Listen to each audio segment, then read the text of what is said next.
Today we are going to explain router OS command line interface. We can configure MikroTik router using command line as well.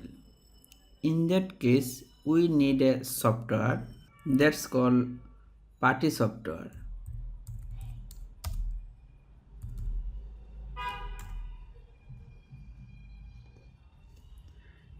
Just click and download. Then install party software. Just next, finish.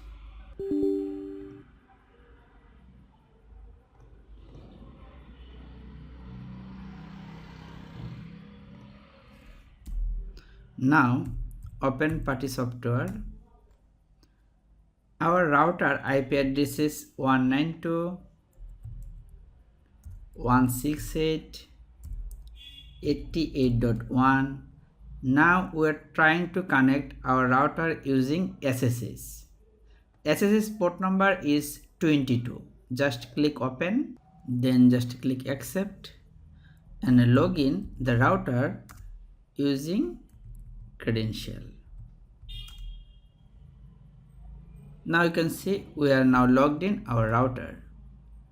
We can configure, we can see everything from command prompt. Very good.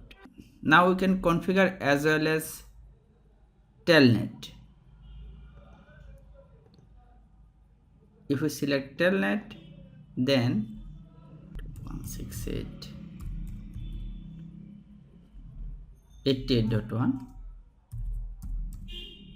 Then the telnet port number is 23 and use telnet service. Just click open. Admin, the password, right? IP address, print. Now you can see IP address, right? We can easily configure our MikroTik router from command line. Thank you for watching.